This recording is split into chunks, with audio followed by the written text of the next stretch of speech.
Hello everybody and welcome to Perspectives. I'm your host Sam Jones. We're glad you're with us today. We're going to start with Teresa Runnels and Rebecca Harrison with the Tulsa City County Library. Ladies, it's good to have you here. Thank you. Thank you. Glad you could make it. Could make it. Huh? Loose dentures.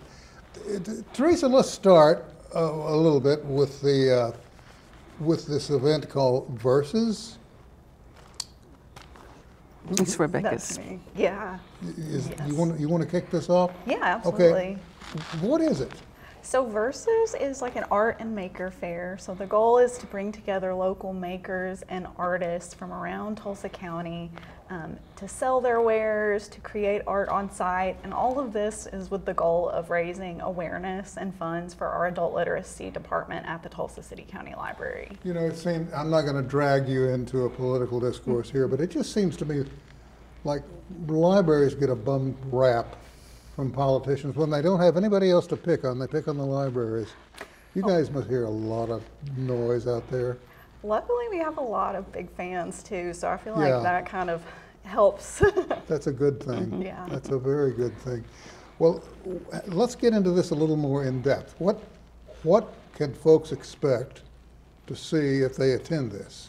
So it's going to take place at the Downtown Central Library, and we're kind of taking over the lower level of Central Library. So part of it will be outdoors in our garden space, and then we'll also have some vendors and performers inside as well. So when you walk in the door, there will be a lot of activity with artists selling their wares, and we have all kinds of artists, sculptors, people who work with textiles, painters, the full gamut. So you can browse the tables, meet the artists and speak with them, but we'll also have live performances and readings throughout the evening. So it's possible to purchase items while they're there? Yes, Almost like an Indian art market. it is definitely like a market for sure. Well, I understand too that you're offering Osage Language Classes. Yes, yes. How did that come about?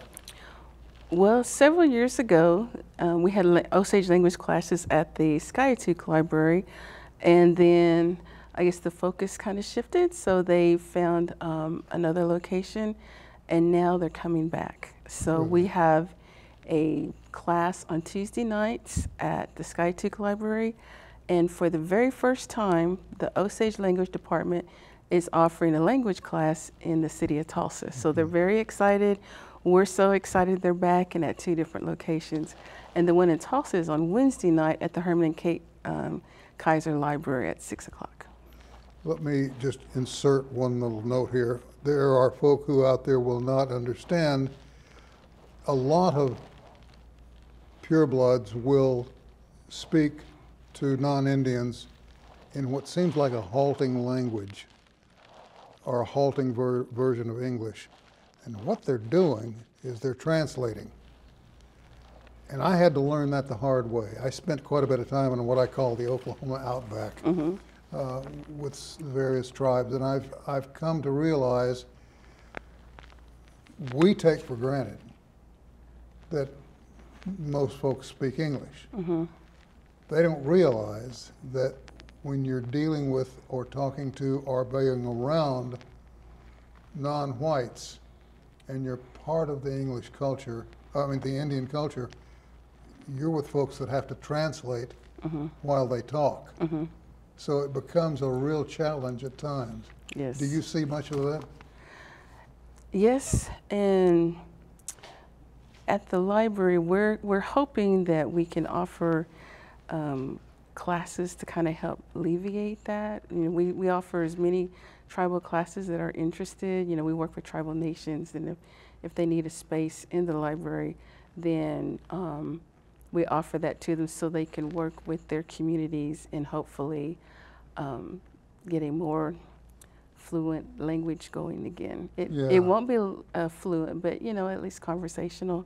So we're doing what we can to help the tribes. I think it's a great thing you're doing. And I'm especially attracted to this whole get-together. It's almost like a major, I'm serious here, a major festival of sorts, because you can get out, meet the artists and all that. Where do they park? They'll park in the Central Library parking garage that's like adjacent to the building.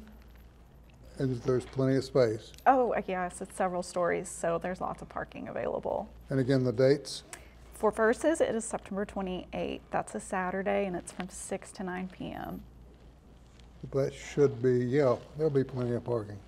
I think There so. really will. Yeah, that shouldn't be a problem. And this is not your first rodeo. This is actually our second Verses that we're offering, and it was a really big success last year, so we're excited to do it again and make it even bigger and better this year. I think a lot of folks who pay attention and who support the library are big fans of this because I've heard about it. And although I didn't make it down last year, I may come beat on your door this year. You should. There will be a lot to look forward to. Are there folks that will take people in and give them individual lessons on language? I'm sure there are. A lot of times, you know, you can see it happening in families. So, but as far as the public, you might need to look to the tribal nations for their language departments to see what they offer. We are just a place for a shelter, I guess you could say, for tribal nations when they come into the city of Tulsa or Tulsa County, because a lot of times their boundaries do not come in that far. And the Osage Nation, their boundaries do come into Tulsa, so they're excited to actually come into Tulsa for the first time. But we offer space to all tribal nations. We want them to be able to have access to their citizens. Well, I think it's a great thing you're doing, and I'm glad to see it all come together. And it gets called Verses, September 28th, second year for it. And I congratulate you on the approach you're taking and the way you're making the artists available to the people, the general people. And I'm intrigued by the lessons that you offer in the language. That really is unusual. Well, we had in-class before the pandemic, and then because of the pandemic, a lot of them went virtual. But now, since we're coming out of it now, more fully, they're starting to come back into the library. And this is the first class that we've had in person, a language class, since the pandemic started. So we're excited about that. Is it okay if they bring a handheld tape recorder and record what they're taught?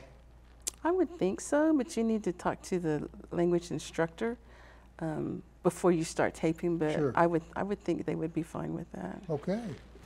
Well, listen, thank you guys for coming in and talking to us about it. It's called Verses on the 28th of this month.